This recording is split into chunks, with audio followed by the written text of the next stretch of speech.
Mi esposa se burló diciendo que jamás me iría, y que si lo hacía, me haría la vida imposible en los tribunales. No respondí, solo desaparecí. 2 días después, lloraba desesperada en el aeropuerto. Tengo 38 años. Durante la última década estuve casado con Camila. Desde fuera, cualquiera habría dicho que teníamos una vida envidiable, una casa preciosa, empleos estables, una imagen impecable. Pero dentro de esas paredes, la realidad era muy distinta. Camila tenía una manera sutil, casi elegante, de ser cruel. Reservaba ese lado solo para mí. Sus comentarios sarcásticos sobre mi trabajo, sus bromas constantes sobre mi calvicie frente a nuestros amigos, o esas veces en las que me recordaba que ella venía de una familia acomodada mientras yo solo era un tipo con suerte que había nacido en un hogar de clase trabajadora. Soy una persona paciente, de esas que piensan antes de actuar. Nunca he sido impulsivo. Durante años, intenté justificar su actitud. Me decía a mí mismo que era simplemente su forma de ser, que si me esforzaba lo suficiente, terminaría por respetarme. A pesar de todo, fui yo quien sostuvo la mayoría de los gastos de nuestro estilo de vida, algo que a ella le gustaba olvidar cuando usaba su tarjeta para comprarse bolsos de diseñador. Mi sueldo iba directamente a la cuenta conjunta, una cuenta a la que ella tenía acceso total. En cambio, el dinero que ganaba en su trabajo de medio tiempo en una boutique se iba a una cuenta personal, solo suya. Al principio parecía justo, pero con el paso del tiempo se convirtió en una herramienta de control. El punto de quiebre no fue una pelea escandalosa, sino algo más sutil. Fue durante una cena, el martes pasado. Una de esas comidas en silencio, monótonas, que se habían vuelto rutina. Le propuse mudarnos, buscar un lugar más tranquilo, empezar de nuevo. Ella ni siquiera levantó la vista de su teléfono. Soltó una risa seca, cargada de desdén. ¡Ay, cariño!, dijo mientras seguía deslizando el dedo por la pantalla. Tú nunca me dejarías. Levantó la mirada finalmente, con una sonrisa torcida en los labios. Y aunque lo intentaras, haría tu vida un infierno en los tribunales. Con los abogados de mi padre, no te quedaría ni la ropa que llevas puesta. Me necesitas, concluyó, convencida. En ese instante, algo dentro de mí se apagó. No fue rabia, fue claridad. Comprendí que para ella no era un compañero, sino una propiedad, una herramienta más. Le sonreí con serenidad. Tal vez tengas razón, le respondí. Esa misma noche, mientras dormía con la seguridad de quien cree tener todo bajo control, puse en marcha el plan que llevaba perfeccionando desde hacía casi 2 años. Soy meticuloso por naturaleza, por eso mi trabajo en logística siempre me ha ido bien. Me conecté a mis cuentas de inversión personal, esas que abrí antes de conocerla, las mismas que mi abuelo me dejó como herencia. Ella solía burlarse de ellas, llamándolas tus jueguitos de números. Liquidé una buena parte. Luego accedí a nuestra cuenta conjunta y transferí únicamente el dinero correspondiente a mis 3 últimos sueldos. Ni más, ni menos. Tenía respaldos de todo, recibos, depósitos, capturas, todo archivado en una carpeta segura en la nube. Después, empaqué una sola mochila, ropa para unos días, mi portátil, un disco duro y una caja con recuerdos personales, el reloj viejo de mi padre, fotos de mi madre fallecida, objetos sin valor para nadie más que para mí. Finalmente, reservé un vuelo de solo ida, a un país que siempre quise conocer,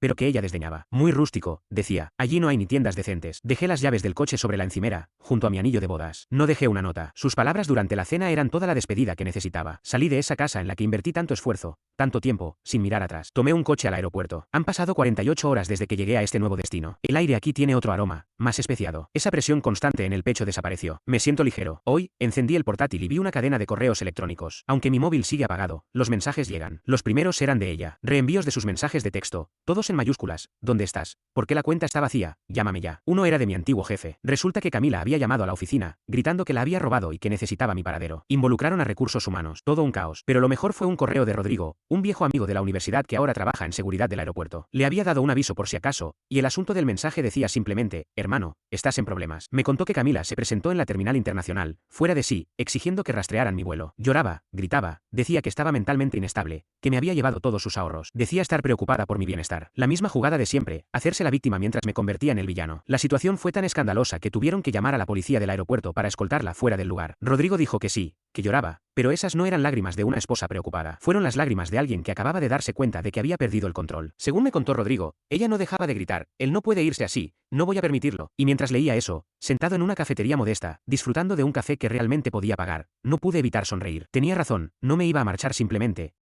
Me iba a desvanecer. Y esto apenas comenzaba. Ya no sé ni cuántas actualizaciones llevo de todo este proceso. Lo que sí sé es que ahora duermo bien por primera vez en años. Han pasado un par de meses desde que comenzó todo y el caos inicial se ha transformado en una guerra lenta, agotadora, pero constante. Durante las primeras semanas, recibí una avalancha de correos y mensajes de voz, que un amigo me reenvió. No bloqueé a Camila. Lo guardé todo. Cada mensaje es evidencia. Su tono, por supuesto, ha cambiado radicalmente. Las cosas que me ha enviado por correo electrónico son de otro mundo. Primer correo, este jueguito se terminó. Ya hablé con el abogado de papá, Walter. Me dijo que lo que hiciste es ilegal. Abandonaste el hogar conyugal. Te llevaste bienes comunes. Tienes 24 horas para devolver todo y reservar un vuelo de regreso. Podemos hablar como adultos, pero me has hecho pasar por un infierno y habrá consecuencias. Sí, usó la palabra jueguito. Lo de los bienes matrimoniales me dio risa. Mi herencia está legalmente protegida y solo retiré el dinero que corresponde a mis ingresos, todo documentado. No toqué ni un centavo de lo suyo ni de nada que hubiéramos adquirido juntos. Meses antes de irme, ya había consultado con Judith, mi abogada, una profesional que conocí en línea. Ella confirmó que mi situación legal era sólida. No respondí a ese mensaje. Segundo correo, esta vez de su padre, hace unas semanas, has cometido un error gravísimo. Has avergonzado a mi hija y a esta familia. Devuelve lo que te llevaste y podríamos ser indulgentes. Si te niegas, te garantizo que pasarás el resto de tu vida arruinado en litigios. Sabemos que no eres un hombre de pelea. No lo intentes ahora. Podía sentir el desprecio goteando de cada palabra. De verdad creen que pueden intimidarme hasta que me doblegue. Pero lo más descarado ocurrió el mes pasado. Mi hermana, Laura, me llamó bastante alterada. Camila se había presentado en su casa sin avisar. Y eso que Laura vive a 3 estados de distancia. No fue una visita casual. Camila le dijo que yo estaba atravesando una crisis mental, que me habían lavado el cerebro por internet, y que había vaciado nuestras cuentas para unirme a una especie de secta. Sí, una secta. El nivel de inventiva es asombroso. Pero no terminó ahí. Le pidió a mi hermana que firmara como garante de un préstamo. ¿La justificación? Nathan se llevó todos nuestros ahorros. No puedo cubrir la hipoteca. Es lo mínimo que puedes hacer, siendo su hermana. Es por su bien. Afortunadamente, Laura no cayó en el engaño. Le dijo que no iba a involucrarse. Y entonces Camila mostró su verdadero rostro. Está bien. Pero cuando él regrese arrastrándose, sin un peso, acuérdate de que no moviste un dedo. No quiere recuperarme. Solo quiere asegurar el nivel de vida que yo financiaba. Mientras tanto, yo no he perdido el tiempo. Hace un mes, Judith presentó formalmente la solicitud de divorcio en mi nombre, alegando diferencias irreconciliables. La notificación le llegó a Camila. Y también enviamos una carta de advertencia legal a su padre, exigiendo que cese todo intento de contacto hostil. La cuestión más relevante es la casa. La compré antes del matrimonio. El pago inicial salió íntegramente de mis ahorros previos, y tengo todos los comprobantes. Ella logró meterse en la escritura, insistiendo mucho, pero cada cuota hipotecaria salió de mi cuenta personal. En la demanda incluimos una solicitud para vender la vivienda conyugal. Camila no puede sostenerla por sí sola. Su padre, aunque con dinero, es infamemente tacaño. No va a mantener por siempre a su hija adulta y sus caprichos. Hoy mismo recibí otro correo. Una sola frase. Te vas a arrepentir de esto toda tu vida. Me quedé mirando por la ventana del pequeño apartamento que rento ahora. No me arrepiento. No por un segundo. Es la primera vez en 10 años que siento que estoy viviendo de verdad. Actualización. Ha pasado más de un año desde que me fui. 12 meses de batallas legales, agotamiento emocional, al mismo tiempo, un crecimiento personal en silencio. Este proceso es mucho más lento de lo que muestran las películas. Es una guerra de papeles y resistencia. Después de presentar la demanda, el abogado de su padre, Walter, vino con todo. Inundaron a Judith de documentos, solicitudes de información, acusaciones de todo tipo, desde fraude hasta maltrato. Una estrategia clara para desmoralizarme y drenarme económicamente. Y sí, fue estresante. No voy a mentir. Durante semanas enteras, me despertaba con una decena de correos electrónicos de parte de Judith,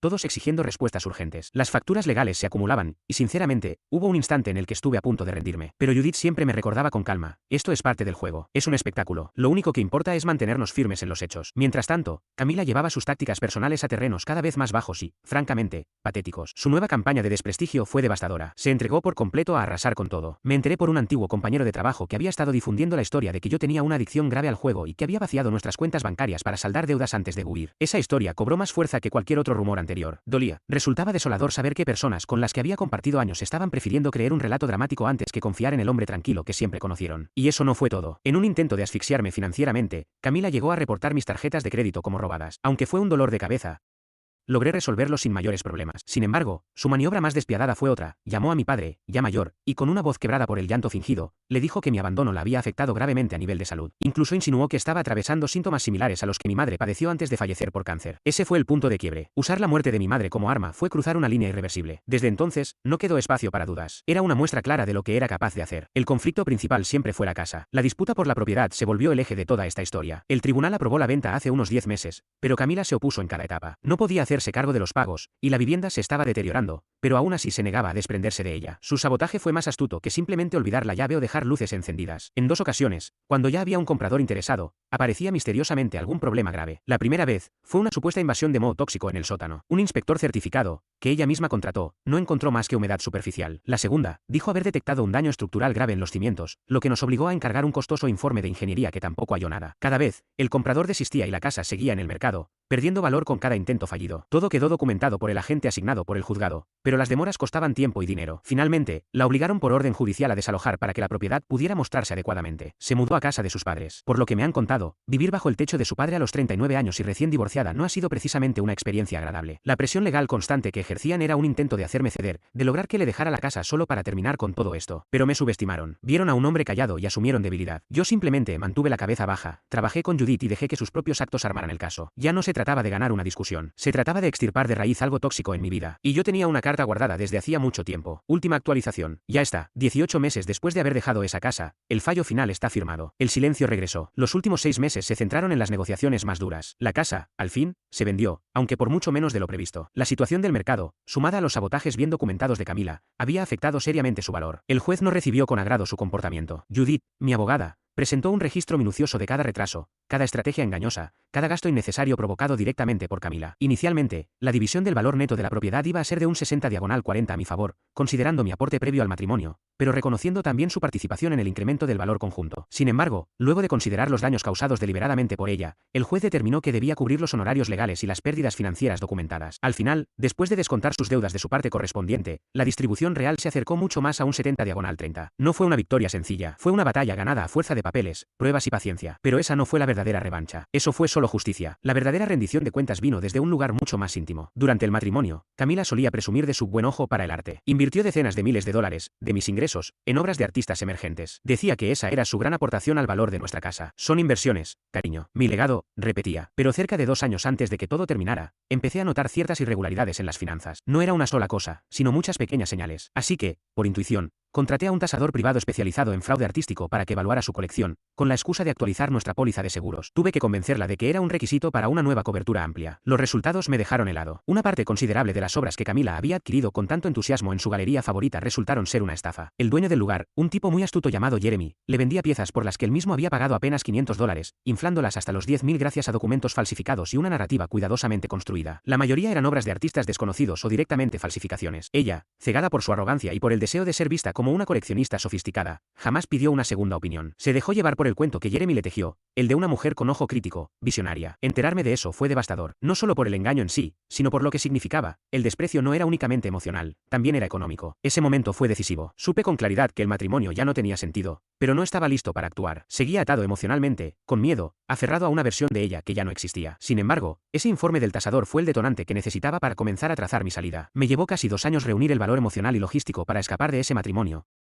No por tener una paciencia sobrehumana, sino porque aceptar la verdad fue un proceso lento, doloroso y necesario. Guardé ese informe como mi carta maestra. Durante las negociaciones finales sobre la división de bienes, que se tornaron ásperas y tensas, tanto Camila como su padre insistían en cada mueble, cada objeto decorativo, y por supuesto, en su preciada colección de arte, a la que todavía le asignaban un valor superior a los $200.000. Fue entonces cuando Judith, mi abogada, actuó. No presentó el informe ante el juez, sino que lo envió directamente a Walter, el abogado del padre de Camila, acompañado de un borrador de demanda civil por fraude contra ella, por ocultar deliberadamente el valor real de los bienes comunes, y contra Jeremy. También adjuntamos una carta en la que advertíamos que, de no retirarse inmediatamente de sus reclamos infundados, el caso se elevaría a la Fiscalía Estatal y al Departamento Tributario. La posibilidad de una investigación penal pública que involucrara a su hija fue el único factor que su padre no estuvo dispuesto a arriesgar. Su reputación lo era todo, y contra Hacienda no podía hacer nada. En menos de 48 horas, su actitud cambió por completo. Retiraron sus reclamos sobre los muebles, mi fondo de pensiones y cualquier otro bien en disputa. Querían cerrar el tema de inmediato. Camila, obligada a aceptar que su colección era un cúmulo de lienzos sin valor, sufrió un golpe durísimo, tanto para su ego como para sus finanzas. Las consecuencias para ellos fueron silenciosas, pero definitivas. Camila quedó en ridículo. Su legado como coleccionista se redujo a una serie de cuadros falsos. Ni siquiera tuvimos que presentar la demanda, la amenaza bastó. Aún así, el rumor del fraude se esparció, y poco a poco fue excluida del círculo social que tanto valoraba. Su padre, furioso, no por el engaño que ella sufrió, sino por la vergüenza que había causado a la familia. Hace una semana me llegó un correo de Camila. Esta vez no contenía rabia, sino una amargura vacía y patética. Solo decía: arruinaste mi vida. Espero que estés feliz. ¿Feliz? No es la palabra correcta. Lo que siento es algo más profundo, tranquilidad. No es una victoria ruidosa, ni una sensación de revancha. Es silencio. Un silencio que reemplazó esa constante tensión en mi cabeza que antes ocupaba a ella, sus estados de ánimo y sus ataques. Yo no arruiné su vida. Simplemente dejé de participar en la fantasía que había construido a costa de mi cuenta bancaria y de mi silencio. Ella no es víctima de mi venganza. Es responsable de sus propias consecuencias. En estos últimos 18 meses, reconstruí mi vida. Terminé el curso de idiomas. Ahora puedo discutir con los comerciantes del barrio e incluso contar chistes en otro idioma, lo cual, para mí, es una victoria mayor que cualquier juicio ganado. Con lo que obtuve de la venta de la casa, compré una pequeña vivienda sobre un acantilado frente al océano. No es lujosa, pero la vista vale más que cualquier pintura falsa. El futuro no se presenta como una aventura emocionante, sino como algo sereno. Amaneceres silenciosos mirando el mar, preparar la cena para mi padre, y recibir la visita de Rodrigo, que vino a verme el mes pasado. Lo que tengo ahora es certeza. La certeza absoluta de que esta vida es solo mía. Y eso